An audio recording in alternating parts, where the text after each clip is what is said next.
10월의 첫 안식일 성전을 차신 모든 성도님들을 주님의 이름으로 환영합니다. 하나님의 크신 은혜와 축복이 여러분 모두 함께 하시기를 간절히 소망합니다. 안성호 장로님께서 오늘 코로나에 이렇게 걸리셨다는 연락을 받았습니다. 교회 너무 오고 싶어 하시는데 못 오셔서 얼마나 또 안타까운지 모르겠습니다. 하루속히 회복되실 수 있기를 간절히 소망합니다. 남희경 집사님도 또 치료를 받으시고 불편하셔서 못 오시고, 또 안성월 장로님도 못 오시고, 또 김민지 장로님도 못 오셔서 오늘은 누가 찬양을 인도해야 될까 정말 많은 고민이 됐는데, 또 그래도 박현선 집사님께서 어려우신 가운데 또 찬양을 잘 인도해 주셔서 정말로 감사를 드립니다. 저희가 성도들이 많은 교회는 아니지만 그래도 어느 자리가 비워질 때마다 또 다른 성도들의 헌신으로 끊임없이 그 사역이 유지될 수 있으며 하나님께 진심으로 감사를 드리고, 또 자원해서 헌신해 주시는 모든 분들께 감사를 드립니다. 이 저녁에 특별히 한동안 저녁 예배 시간에 뵙지 못했던 우리 김난영 집사님, 또 배나영 집사님, 서정 집사님 함께 예배를 드려서 얼마나 반가운지 모르겠습니다. 여러분 큰 박수로 좀 환영해 주시면 감사하겠습니다. 또 얼마나 나오고 싶었겠습니까? 그러나 여러 형편 때문에 나오지 못했는데 오늘 함께 예배를 드려서 정말로 행복합니다. 감사합니다. 우리 옆사람과 뜨겁게 사랑과 소망을 담아서 인사하고 시작해 볼까요? 서로 하늘까지 함께 갑시다. 인사해 주시면 감사하겠습니다.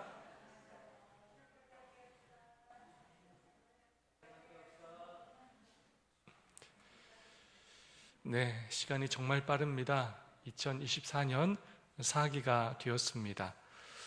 이번 주 TMI 실천하세요 제안사항입니다. 물건을 옮기는 이들을 도와주세요. 지역사회가 펼치는 사업을 도와주세요. 차선을 변경하려는 차량에 기꺼이 양보해 주세요. 마지막 4기, 이번에는 요한복음을 배우게 되겠습니다. 교과가 여러 주제를 공부하는데, 여러분 전기에 우리가 뭐 배웠죠? 마가복음. 연달아서 우리 사복음서 중에 2권을 공부하고 있고요. 또 그 전에 뭐 배웠는지 기억나십니까?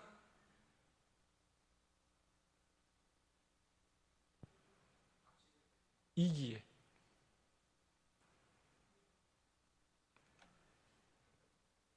시편이었죠? 혹시 제가 틀리나 제가 염려했습니다. 아무도 시편이라고 안 해가지고. 이번에는 저희가 특별히 2024년은 우리 성경에 대해서 아주 깊이 살펴보는 시간입니다. 특별히 4기는 뭐에 대해서 배운다고요? 요한복음에 대해서 배우게 되겠습니다. 근데 요한복음 앞에 특별한 또 소제목이 붙었습니다. 뭐라고 붙었습니까? 주제로 살펴보는 요한복음. 우리가 사복음서 마태, 마가, 누가, 요한복음을 사복음서라고 하는데, 마태, 마가, 누가복음은 공관복음이라고 합니다.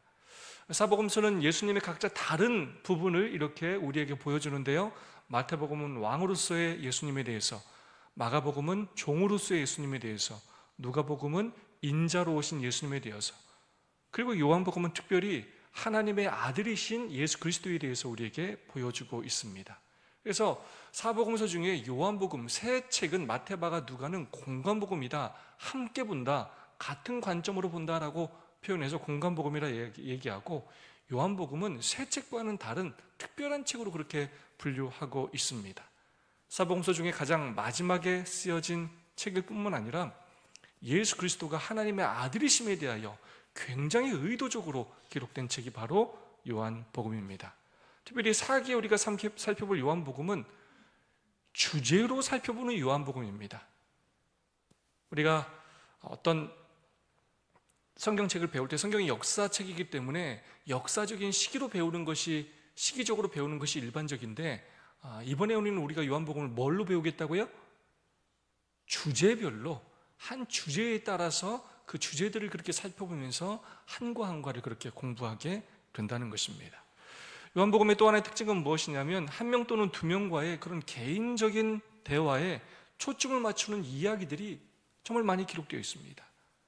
나다나엘과의, 또 니고데모와의, 또 우물가의 여인과의, 또 빌라도와의, 그 외 많은 예수님과 개인적으로 만났던 그 사람들과의 대화의 내용을 통해서 예수님이 누구신지를 드러내는 그런 사건들을 많이 기록하고 있다는 것입니다.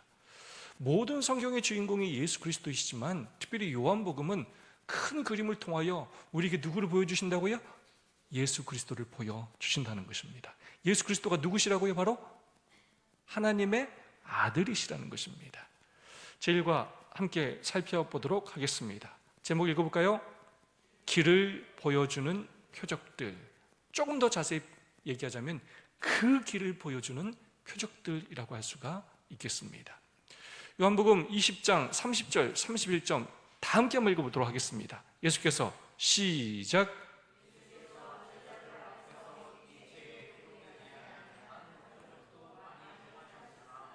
오직 이것을 기록함은 너희로 예수께서 하나님의 아들 그리스도이심을 믿게 하려 함이요 또 너희로 믿고 그 이름을 힘입어 얻게 하려 함이니라. 아멘. 요한복음을 기록한 목적에 대해서 너무나 자세히 기록하고 있습니다. 요한복음의 주제절이라고 할 수가 있겠습니다. 예수께서 제자들 앞에서 이 책에 기록되지 아니한 다른 표적도 많이 행하셨지만 요한복음은 그 많은 표적 중에서 골라서 기록했다는 뜻입니다. 근데 그렇게 그 표적들을 골라서 기록한 이유가 뭐라고요? 예수님이 하나님의 아들 그리스도이심을 믿게 하기 위함이고, 또 그렇게 믿게 하기 위한 목적이 뭐라고요? 믿어서 뭐하게 하기 위해서요?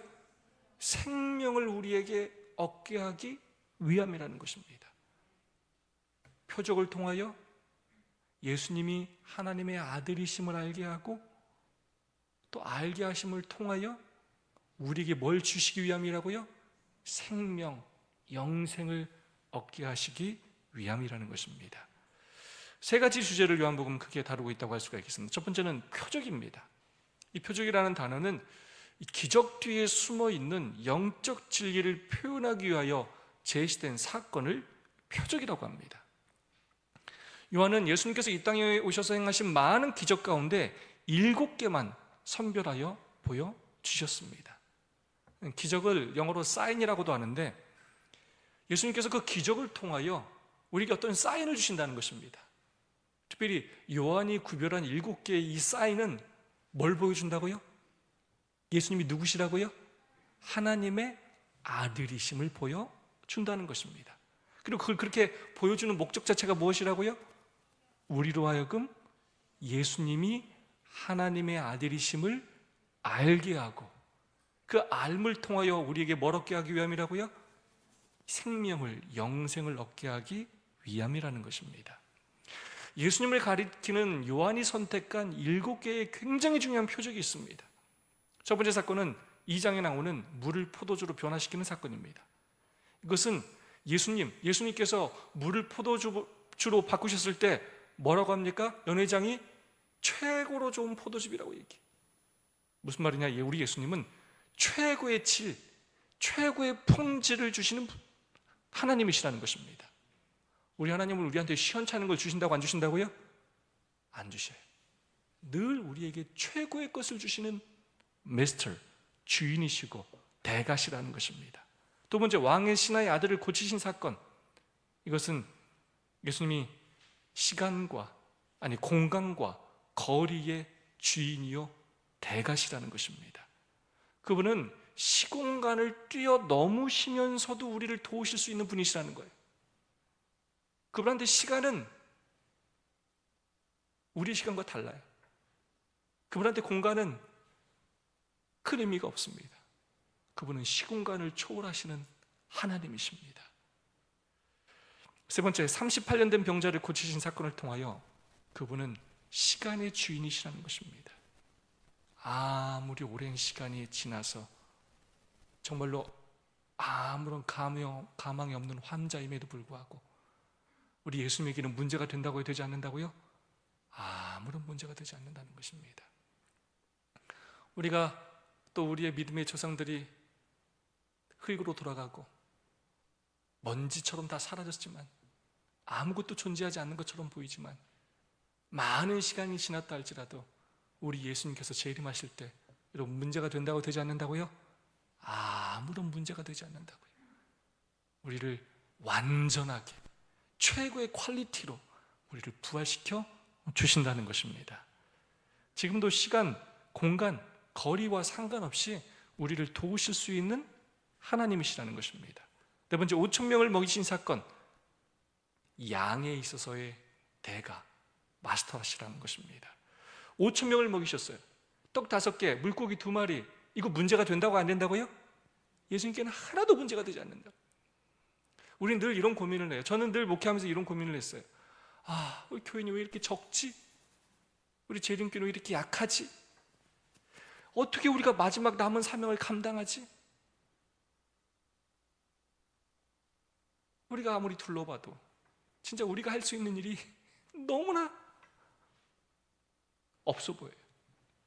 영향력도 없어 보이고 재림교인이 되려고 하는 사람도 많지 않고. 그러나 떡 5개와 물고기 2마리로 예수님께서 5천 명을 먹이셨던 것처럼 오순절에 소수의 사람들을 통하여 그분께서 성령의 역사하심을 통하여 그분께서 권능을 주시고 동행하실 때 놀라운 역사가 일어나서 온 세상에 이 복음이 전해진 것처럼 마지막 시대 때 우리 하나님께서는 성령의 역사하심을 통하여 소수의 준비된 사람을 통하여서도 놀라운 일을 이루실 수 있는 분이시라는 것입니다. 그래서 그분은 지혜에 있어 뿐만 아니라 양에 있어서도 그분은 대가시라는 것입니다. 또 무리를 걸으셨어요. 그건 자연법의 대가셔요. 모든 이 자연의 섭리를 주관하시는 분이 누구시라고요? 하나님이세요. 그것을 그래서 모든 천연계는 다 하나님 말씀에 순종하고 그것을 뛰어넘으실 수 있는 분이 또 누구시라고요? 하나님이시죠. 해를 멈추기도 하시고 무리를 걷기도 하시고 풍랑을 일게도 하시고 멈추게도 하시고 무엇인지 다 하실 수 있는 분이 우리 하나님이시라는 것입니다. 날 때부터 소경인 자를 고치셨어요. 아주 불행한 사람이에요. 태어날 때부터 아주 불행을 안고 태어난 사람이 있어요. 안 좋은 환경에서 아무리 어떻게 도와주고 구제해 주려고 해도 불가능한 사람이 있어요. 그럼 우리 주변에도 있습니까? 없습니까? 있어요. 누구도 도움을 줄 수 없습니다.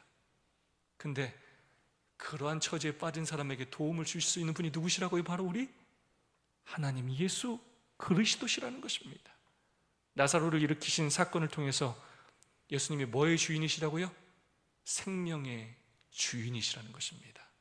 사람의 살고 죽는 문제가 누구한테 달려있다고요?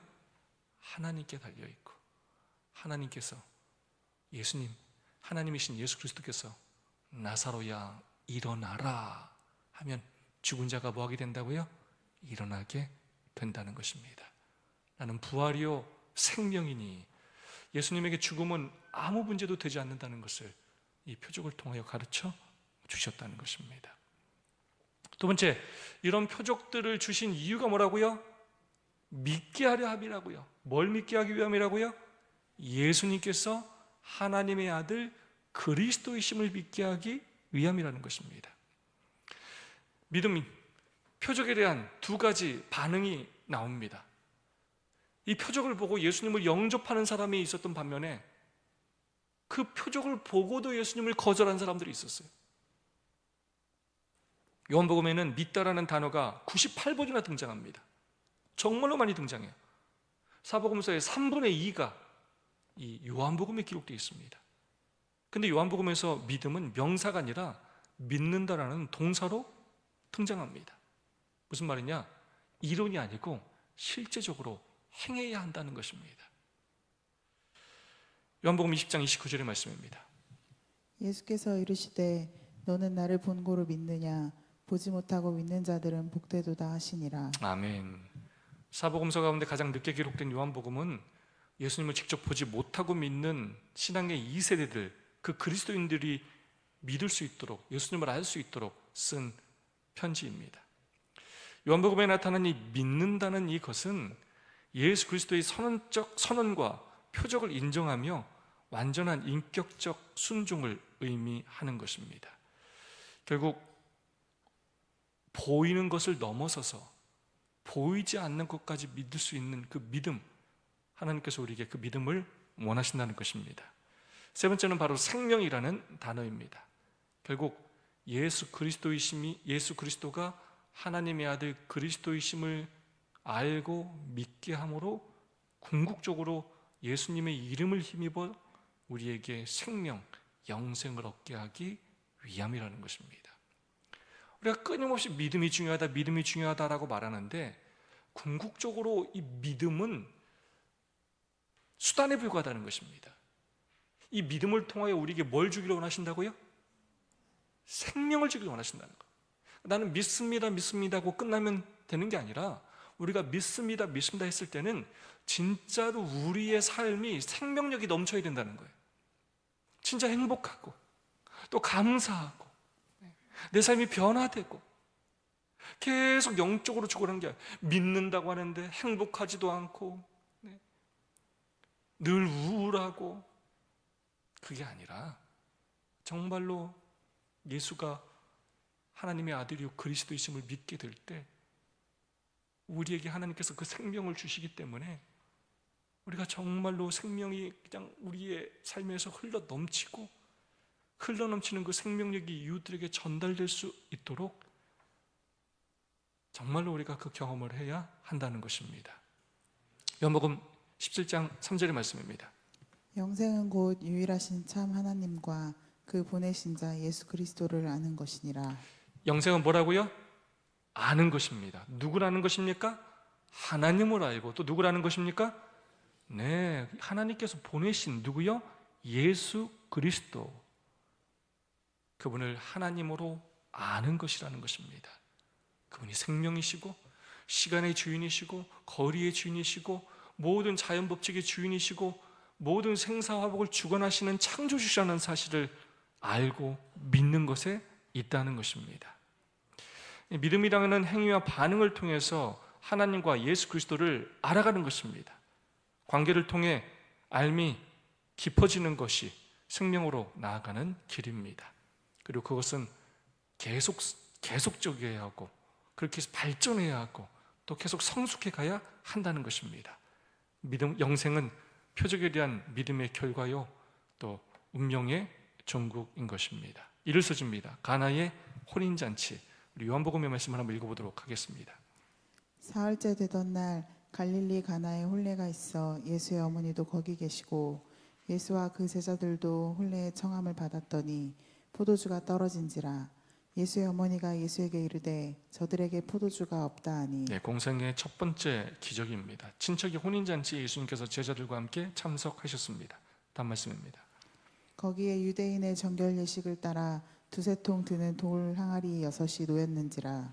예수께서 그들에게 이르시되 항아리에 물을 채우라 하신즉 아기까지 채우니 이제는 떠서 연회장에게 갖다 주라 하시매 갖다 주었더니 연회장은 물로 된 포도주를 맛보고도 어디서 나는지 알지 못하되 물 떠온 하인들은 알더라. 네, 정결 예식을 따라 두세 통 드는 돌 항아리 6이 놓였는지라.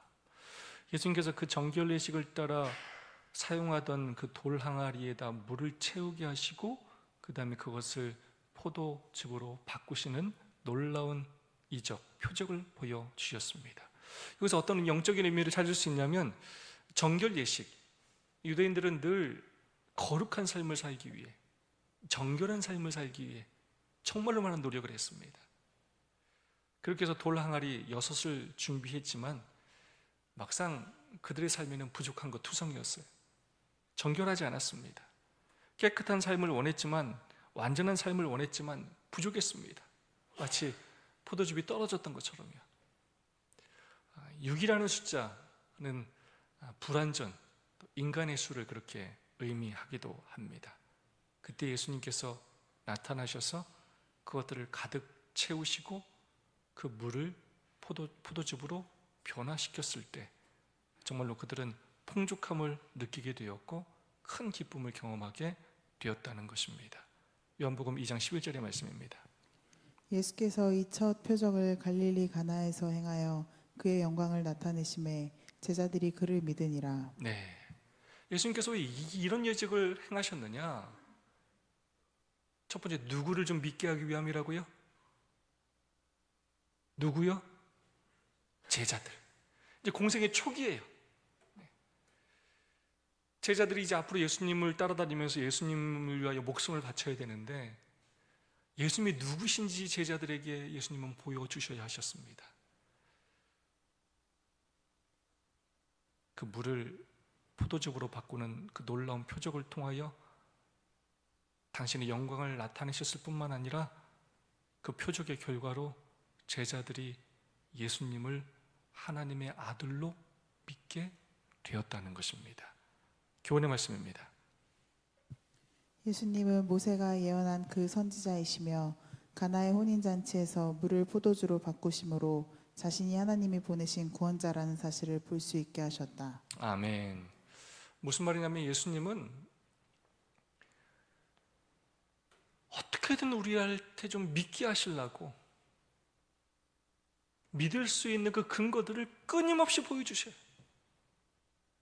니네가 뭐 예수님은 꽁꽁 감춰놓고 막 찾아봐라 하시면서 찾은 사람만 간신히 예수님을 믿게 하시는 분이 아니고, 아주 어렵게 구원을 막 이렇게 아껴서 주시는 분이 아니고, 어떻게 하든 자신을 나타내 보이셔서 알고 믿게 함으로 어떻게 하면 우리에게 생명을 주실까, 영생을 주실까를 끊임없이 고민하시며 노력하시는 분이시라는 사실입니다. 결국 이 표적을 통하여 제자들에게 예수님이 하나님이 보내신 구원자라는 사실을 볼 수 있게 하셨다는 것입니다. 네, 이 포도즙이냐 포도주냐라는 그런 논쟁들이 있는데, 시대소망과 또 치료봉사는 이 부분에 대해 우리에게 확실한 권면을 주고 있습니다. 그분이 혼인잔치에 모인 손님들을 위하여 만드신 발효되지 않은 포도즙은 건강에 좋고 원기를 새롭게 하는 음료였다. 이런 것이 바로 우리 구주와 당신의 제자들이 첫 성찬식에서 사용한 포도즙이었다. 이것이 성찬식에서 구주의 피의 상징으로 항상 사용되어야 할 포도즙이다. 이 거룩한 성례전은 심령을 새롭게 하고 생명을 주기 위하여 제정되었다. 죄악을 조장할 수 있는 것은 아무것도 여기에 관련되어서는 안 된다. 네, 헬라어 오이노스라는 이 단어는 신선한 포도즙과 또 발효된 포도주 모두를 일컫는 둘 다에 사용되는 단어입니다. 그러나 성경 전체를 통해서 볼 때 이것은 포도주가 아니라 포도즙이라는 사실을 성경의 통일성을 통해서 우리는 알 수가 있겠습니다. 오늘 써집니다. 갈릴리에서의 두 번째 표적, 요한복음 4장 46절 52절의 말씀입니다. 예수께서 다시 갈릴리 가나에 이르시니 전에 물로 포도주를 만드신 곳이라. 왕의 신하가 있어 그의 아들이 가버나움에서 병들었더니 그가 예수께서 유대로부터 갈릴리로 오셨다는 것을 듣고 가서 청하되 내려오셔서 내 아들의 병을 고쳐주소서 하니 그가 거의 죽게 되었음이라. 예수께서 이르시되 너희는 표적과 기사를 보지 못하면 도무지 믿지 아니하리라. 신하가 이르되 주여 내 아이가 죽기 전에 내려오소서. 예수께서 이르시되 가라 내 아들이 살아있다 하시니 그 사람이 예수께서 하신 말씀을 믿고 가더니 내려가는 길에서 그 종들이 오다가 만나서 아이가 살아있다 하거늘 그 낫기 시작한 때를 물은즉 어제 7시에 열기가 떨어졌나이다 하는지라. 아들이 죽을 것 같아서 간절한 심령으로 예수님께 도와달라고 하는데, 예수님의 그 대답이 시원찮게 느껴졌을 수 있습니다. 그래서 마음이 정말로 급하고 아주 안달이 났을 수 있습니다. 너희는 표적과 기사를 보여주지 못하면 도무지 믿지 아니하리라 라고 예수님께서 다른 말씀을 하고 계세요. 어디가 아프냐? 뭘 도와줘야 되냐? 빨리 가자, 이런 말씀을 하시는 게 아니라 주여 내 아이가 죽기 전에 좀 내려오소서, 그렇게 다시 요청하였습니다. 그때 예수께서 가라 내 아들이 살아있다 하시니 그 사람이 예수께서 하신 말씀을 믿고 가더니 내려가는 길에 그 종들이 오다가 만나서 아이가 살아있다 하거늘 그 낫기 시작한 때를 물은즉 어제 7시에 열기가 떨어졌나이다. 언제 나왔다고요? 예수님께서 가라 내 아들이 살아있다 라고 말씀하셨던 바로 그때 그 아들이 낫게 되었다는 것입니다. 요한복음 4장 53절은 이렇게 말하고 있습니다. 그의 아버지가 예수께서 내 아들이 살아있다 말씀하신 그때인 줄 알고 자기와 그 온 집안이 다 믿으니라. 예수님께서는 이 사건을 통해서 그 아들의 질병보다 더 심각한 것이 그 아버지의 믿음의 결핍이라는 사실을 가르쳐 주면서 정말로 우리의 생명을 구원하고 고칠 수 있는 유일한 길은 하나님을 절대적으로 신뢰하는 것이라는 사실을 가르쳐 주셨습니다. 자신의 영적 결핍이 아들의 목숨을 앗아갈 수 있다는 것을 그는 깨닫게 되었고, 그가 진심으로 믿게 되었을 때 아들이 낫는 경험을 그가 할 수 있게 되었습니다. 내 아들이 살아있다 말씀하신 그때인 줄 시간을 계산해 보니까 알게 되었고, 그 사실을 통하여 예수님이 누구시라는 걸 알게 되었습니까? 하나님의 아들이시라는 사실을 알게 되었고, 자기와 온 집안이 다 믿게 되었다는 것입니다. 교훈의 말씀입니다. 하나님은 믿는 자에게 기적을 행하시지만 기적이 믿음의 조건이 될 수 없다. 관리는 예수를 믿음으로 그분께서 아들을 고쳐주신 것을 확신할 수 있었다. 아까도 봤지만 표적과 기적을 행했을 때 반응이 두 가지가 있었다고 그랬죠? 하나님을 영접하는 사람도 있었지만 거절하는 사람도 있었습니다. 얼마나 많은 사람들이 오병이어의 기적을 경험했습니까? 얼마나 많은 사람들이 예수님의 부활을 또 그가 본 사람과 들은 사람들이 얼마나 많이 있습니까? 하지만 그렇다고 그들이 다 예수님을 믿는 것이 아니라는 것입니다. 결국 기적이 믿음의 조건이 될 수가 없고, 얼마나 말씀으로 그분을 신뢰하느냐가, 얼마나 정말로 진심으로 우리가 그분을 믿느냐가, 믿음을 행하느냐가 중요하다는 것입니다. 생명을 빼앗을 수도 있는 불신, 시대소망의 말씀입니다. 그는 자기의 의심이 아들의 생명을 희생시킬지도 모른다는 것을 깨달았다.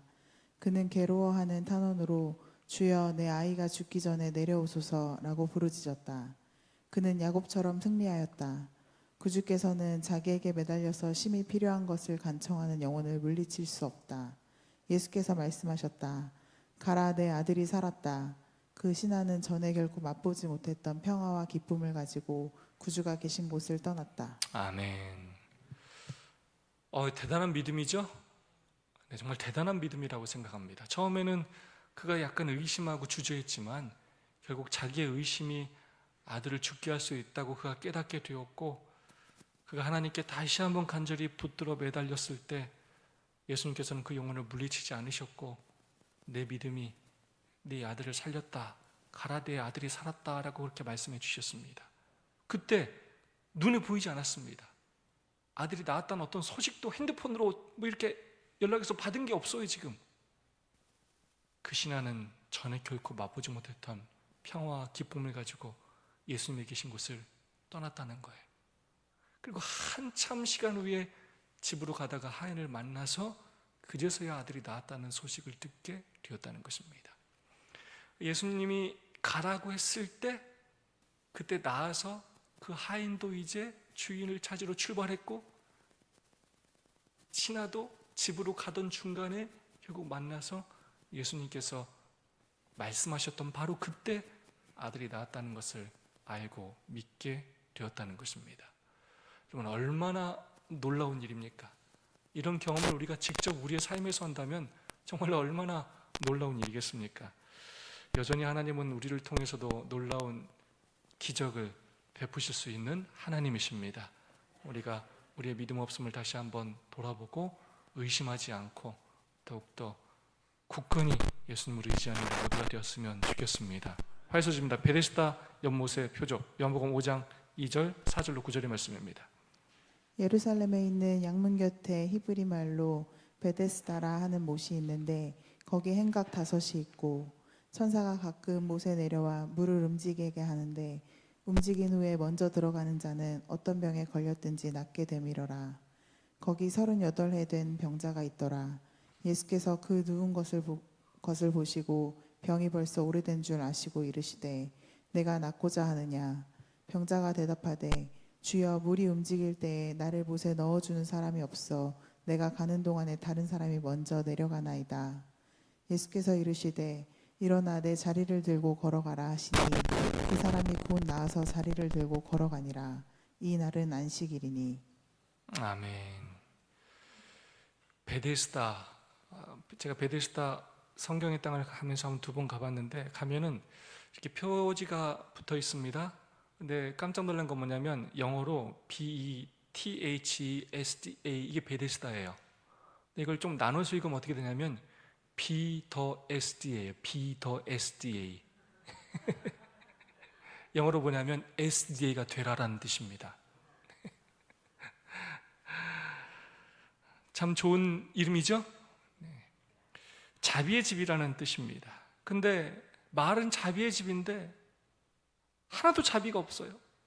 소망 없는 사람들이 몰려 있는데 거기서 살아남으려고 막 서로 짓밟고, 물이 동할 때 그 천사가 동했다고 말하지만 그게 뭐 간헐천처럼 그렇게 요동했던 것 같아요. 가끔 거기에 먼저 들어가면 뭐 나을 것이라는 그런 소문이 돌아가지고 소망이 없는 사람들이 병원에서 다 이제 아예 가망이 없고, 가족들에게도 다 내팽개진 사람들이 그거 하나 희망을 갖고 있는데 서로 밟고 밀치고 나 먼저 살아보겠다고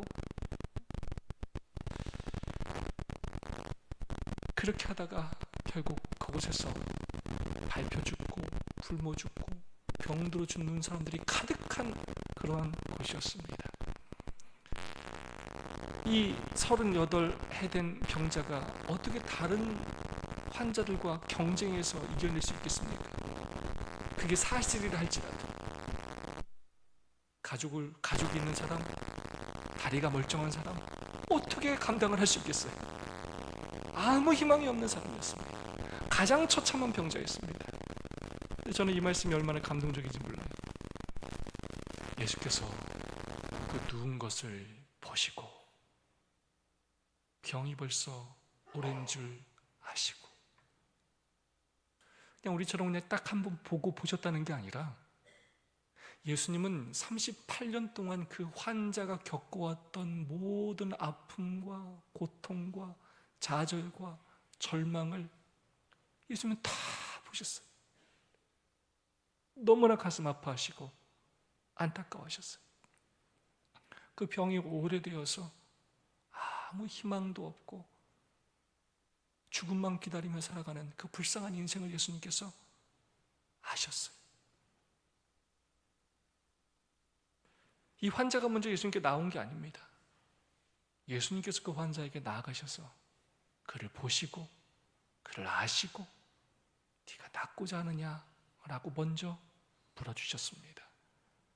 그가 자신의 상황에 대하여 나는 처지와 형편이 이렇다고 그가 신세한탄을 할 때 예수님께서는 그에게 다른 생각을 갖고 또 믿음을 갖도록 요청하시며 일어나 내 자리를 들고 걸어가라 라는 말씀을 하셨습니다. 그때 그가 그 말씀을 단순히 믿고 실천하려고 할 때 어떤 일이 일어났습니까? 시대수망 202페이지 말씀입니다. 그러나 그 사람의 믿음은 그 말씀을 굳게 붙잡는다. 모든 신경과 근육이 새로운 생명으로 전율하고 절던 그의 다리는 건강하게 움직인다. 그가 의심하지 않고 그리스도의 명령에 순종하기로 자기의 뜻을 정하자 그의 모든 근육이 그의 의지에 응답한다. 자기의 다리로 일어서면서 그가 자기가 활동적인 사람이 되어 있음을 느낀다. 여러분 정말 아멘 아닙니까? 이 사건은 굉장히 중요한 사건입니다. 여러분 38년 된 병자가 잘한 게 뭐가 있어요 지금요? 예수님한테 잘한 게 뭐가 있어요? 그가 뭐 헌금을 많이 냈습니까? 전도를 많이 했습니까? 그가 구원받을 만한 합당한 공로가 그에게 뭐가 있어요? 아무것도 없습니다. 누구를 도울 수 있는 형편입니까? 전혀 그렇지 않아요. 근데 예수님께서 그 병자를 불쌍히 여기시고 그를 보시고 그를 아시고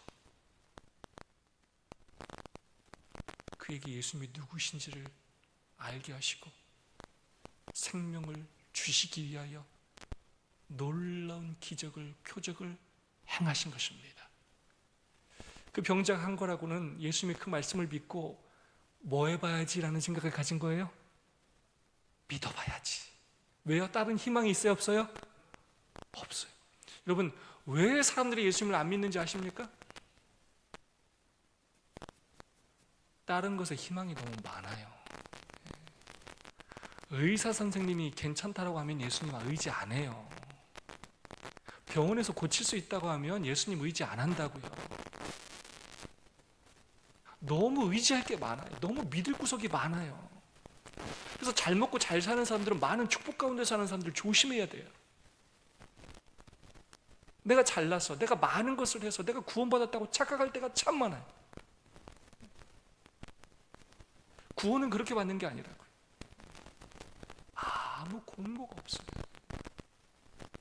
우리가 하는 착한 일보다 우리가 짓는 죄가 훨씬 커요. 진짜 우리는 은혜로 구원을 받는 것입니다. 자, 그분이 우리에게 주신 은혜를 우리가 우리의 선행으로, 우리의 헌신으로 도저히 갚을 수가 없어요. 비교할 수가 없어요. 그냥 하나님은 우리가 믿음으로 살려고 노력하는 걸 우리를 어여삐 여기시고, 우리가 하나님 말씀에 순종할 때 그분은 축복하기를 기뻐하시는 분이기 때문에 그분이 우리를 축복하시는 것이지, 그 공로가 우리를 구원하는 것이 절대로 아니라는 것입니다. 믿음으로 말미암는 의가 무엇인지를 보여주는 사건이라고 할 수가 있겠습니다. 예수님께서 먼저 다가가시고, 예수님께서 먼저 손을 내미시고 그에게 믿음을 주셨어요. 그가 움직이려고 할 때 신경과 근육이 새로운 생명으로 전율하게 되었고, 절던 그의 다리가 건강하게 움직이기 시작했어요. 하나님께서 그를 어떻게든 구원하시기 위하여 그가 적은 믿음을 가졌을 때도 그의 몸이 반응하게 하심으로 더 큰 믿음으로 일어날 수 있는 힘을 주셨다는 것입니다. 우리 하나님 참 좋으신 하나님이십니다. 우리를 구원하시기를 간절히 소망하시는 하나님이시라는 것입니다. 교훈의 말씀입니다. 사람에게 하나님의 도움이 필요하지만 모두가 그것을 기대하고 믿는 것은 아니다. 그 사람은 나음을 바라고 예수를 믿음으로 질병에서 고침을 받았다. 아멘. 결국 언제 소망을 갖게 되느냐? 나에게서 절망할 때 소망을 갖게 돼요. 내가 너무나 괜찮은 사람이라고 생각하면 예수님이 필요하지가 않아요. 그래서 가룟 유다한테는 예수님이 필요하지 않았어요. 내가 예수님을 지금 뭐 해야 된다고 생각했어요? 예수님 같은 사람은 내가 뭐 해줘야 된다고요? 도와줘야 돼. 내가 예수님 지도를 해줘야 돼. 예수님이 왕이 되려면. 이런 식으로 해서 왕 못 돼. 그러나 38년 된 병자처럼 어떤 소망도 없고 유일한 소망이 누가 될 때? 예수 그리스도가 될 때, 그분의 말씀을 믿는 것이 될 때 놀라운 기적이 일어나게 된다는 것입니다. 율법에 합당한 치유. 율법은 안식일에 세속적인 일을 금지한다. 생계를 위한 일은 중지해야 한다. 세속적 향락이나 이익을 위한 노동은 그날에 적법하지 않다. 하나님이 당신의 창조하시는 역사를 쉬시고 안식하심으로 그날을 거룩하게 하신 것처럼 사람도 그의 일상 생애의 일에서 떠나서 이 거룩한 시간을 건전한 안식과 예배와 거룩한 일을 위하여 바쳐야 한다. 그리스도께서 병자를 고치신 사업은 율법에 완전히 일치했다. 그 행위는 안식일을 존귀하게 했다. 아멘. 안식일은 뭘 하지 않은 날입니까? 앞에 조금 더 표현을 붙여주시면 좋습니다. 세속적인 일을 금지하는 것입니다. 그럼 어떤 일을 해야 합니까? 세속적인과 반대되는 게 뭐예요? 영적인 하나님의 나라의 일을 해야 돼요. 안식일을 아무것도 안 하는 날이라고 생각하면 안 돼요. 가만히 있는 날이 아니에요. 뭐 하면 정죄하고 뭐 하면 이것도 하면 안 돼, 저것도 하면 안 돼 하는 날이 아니에요. 우리 안식일은 너무 하지 않는 날로 규정되어 있어요. 뭘 하면 자꾸 죄를 짓는다고 정죄를 해요. 뭘 해야 될지를 가르쳐야 되지 뭘 하지 말아야 될지를 가르치면 안 돼요. 어떤 사람에게 만약에 담배를 피지 말라고 아무리 말해도 이 사람은 담배를 계속 필 확률이 높아요. 심리학에서는 뭐라고 하냐면 행동수정요법으로 뭘 하냐면 좋은 습관을 갖게 하라는 거예요. 나쁜 습관을 없애려면 뭘 하게 하라고요? 좋은 습관을 갖게 하는 거예요.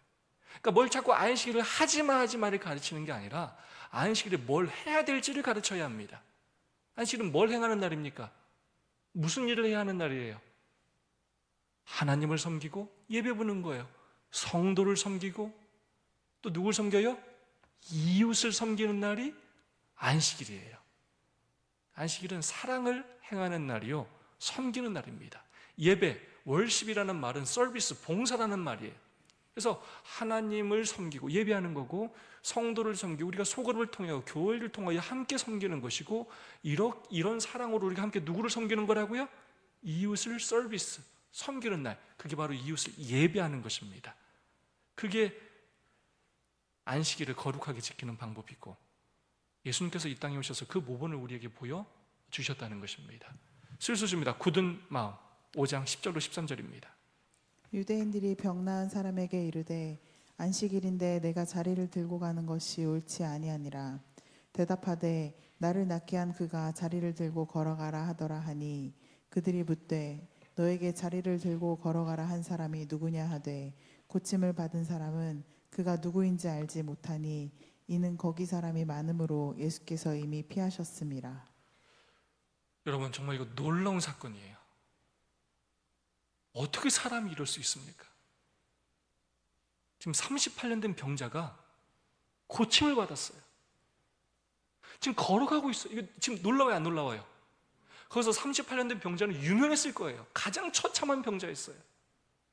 근데 이 환자가 지금 일어나서 걸어가는데 지금 유대인들이 지금 뭐라고 하고 있다고요? 그 나은 걸 기뻐해주고, 야, 너 와, 진짜 나았어. 야, 축하한다. 이게 도대체 무슨 일이냐? 같이 기뻐해주고 좋아해준 게 아니라 지금 뭐라고 하고 있다고요? 야, 너 안식일인데 지금 너 병자, 너 지금 앉아있어야지. 지금 너 걸어가. 지금 자리를 들고 걸어가? 여러분, 이 상황을 자세히 이해한다면 이거 정말 기가 찰 일이에요. 아니, 어떻게 사람이 이럴 수 있습니까? 그 환자의 아픔, 슬픔, 기쁨 전혀 공감하지 못해요. 자기들이 정해놓은 어떤 율법의 규칙만 가지고 너는 이걸 지금 잘못하고 있다고 비난하고 정죄하는 일만 하고 있어요. 정말 예수님께서 이 땅에 오셔서 그들을 보고 독사의 자식아 라고 말하지 않을 수가 없어요. 얼마나 마음이 완악한지, 말로는 믿음 하면서 얼마나 정죄하고 비난하고 사랑이 없는지, 그러면서 안식일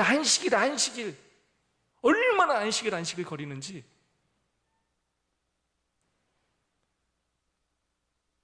야, 너에게 자리를 들고 걸어간 사람이 너 누구야? 끊임없이 지적하고 비난하고, 그 어떤 구원의 기쁨도 그들은 느끼지 못했어요. 동감하지 못했어요. 예수님께서 놀라운 영광을 나타내 보이시고 능력을 나타내 보이시고 가장 심각한 병자를, 죄인을 구원해 주셨는데 그 어떤 기쁨도 느끼지 못했어요. 마음이 어떻다고 유대인들이요? 굳었어요. 딱딱해. 바늘 하나 찔리지가 않아요. 그 말씀이 너희 속에 거하지 아니하니 이는 그가 보내신 이를 믿지 아니함이라. 이런 진짜 중요한 말씀입니다. 그 사람들이 왜 마음이 그렇게 딱딱해졌는지 아십니까? 뭐가 있지 않다고요? 말씀이 마음에 있지 않아요. 이 말씀은, 하나님의 말씀은 살았고 운동력이 있어 좌우에 날선 어떤 검처럼 예리해서 찔러 쪼개고 부드럽게 하고 생명력 있게 하는데, 그들은 말로는 말씀 율법 하지만 실제로 마음에 뭐가 없다고요? 말씀이 없어요. 흉내만 내고 형식만 갖췄지 진짜 말씀을 가슴에 담아두지 않았어요. 다르게 말하면 이 말씀은 인격이 인격, 우리가 말씀을 많이 한다는 건 성경절을 많이 암송하는 것도 지식을 많이 하는 것도 말하는 게 아니에요. 우리의 인격이 누구를 닮아가는 거라고요?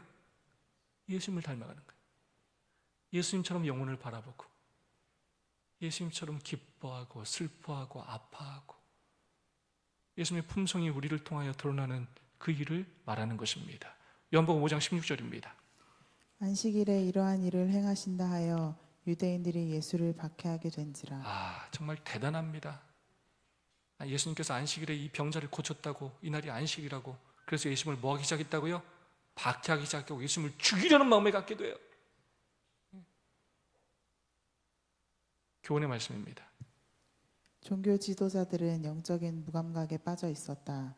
그들은 예수께서 메시아라는 증거가 눈앞에 주어졌음에도 자기 생각을 따라 그것을 받아들이지 않았다. 정말 우리 자신을 잘 돌아봐야 합니다. 우리 오래된 신앙이, 우리가 가진 전통과 이런 또 오래된 관습들이 나의 마음을 굳은 마음으로 꼴짓고 있지는 않은지, 내가 정한 어떤 그 규칙에 맞지 않으면 사람들을 정죄하고 비난하면서 진짜 예수님의 그 정신과 마음을 그렇게 드러내지 못하고 있지 않은지 우리 자신을 깊이 돌아보는 이 안식일이 되기를 소망합니다. 목요일 소절입니다. 예수님의 주장. 그러므로 안식일에 이러한 일을 행하신다 하여 유대인들이 예수를 박해하게 된지라. 예수께서 그들에게 이르시되 내 아버지께서 이제까지 일하시니 나도 일한다 하시매 유대인들이 이로 말미암아 더욱 예수를 죽이고자 하니 이는 안식일을 범할 뿐만 아니라 하나님을 자기의 친아버지라 하여 자기를 하나님과 동등으로 삼으심이로라. 유대인들은 어떻게든 예수님을 꼬투리 잡을까 하고만 쳐다보고 있었기 때문에 예수님께서 하시는 모든 행동을 통하여 예수님을 비난하고 잡아주셨습니다. 특별히 자기가 하나님을 자기의 친아버지라 여긴 것으로 예수님을 잡아 죽이려 하였습니다. 예수님의 주장, 예수님은 자신의 신성을 보여주셨습니다. 예수님의 신성을 증거하시는 네 가지 근거가 있습니다. 첫 번째, 침례요한은 예수님을 하나님의 어린 양으로 그렇게 성경에서 증거하고 있습니다. 예수님은 기적들로 자신이 하늘로부터 오신 분임을 또 증거하셨습니다. 유대인들이 믿지 않았으나 하늘 아버지께서 예수님을 증거하셨습니다. 예수님께서 침례받으실 때 하늘이 열리면서 이는 내 사랑하는 아들이요 내 기뻐하는 자라고 누가 인정해 주셨다고요? 하나님께서 인정해 주셨습니다. 그리고 또 무엇이 증거한다고 예수님을요? 성경이 바로 예수님에 대하여 증거하고 있다는 것입니다. 예수님이 바로 구약 성경에서 예언한 그 메시아시라는 것입니다. 교훈의 말씀입니다. 종교 지도자들은 예수님을 정죄하지만 당신은 아버지와의 친밀한 관계, 증언들, 당신이 하시는 일을 통해 자신이 어떤 분이신지를 보여주신다. 아멘. 예수님은 꿈쩍도 하지 않으셔요. 이 부분이 참 감동적이에요. 예수님 정말로 그런 거 보면 정말 기가 차가지고 힘이 쫙 빠지지 않겠습니까? 내가 이것들한테 율법을 맡겼나? 정말 힘이 쫙 빠지고 당장 하늘로 올라가고 싶은 마음이 안 드셨을까요? 근데 예수님은 꿈쩍도 하지 않으시고 끊임없이 증언과 당신의 일을 통하여 본인이 하나님이심을 보여주심으로 그러한 마음이 굳은 죄인들까지도 하나님을 믿을 수 있는, 예수님을 믿을 수 있는 기회를 제공해 주셨다는 것입니다. 시대수망에 있는 말씀입니다. 무리의 마음을 이끔. 랍비들의 연설에는 흥미를 느끼지 못하던 무리들이 예수의 가르침에는 마음이 끌렸다.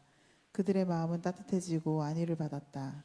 예수는 하나님이 복수하는 재판장이 아니요 온유하신 아버지라고 말씀하며 자기 안에 반영된 하나님의 형상을 드러내셨다.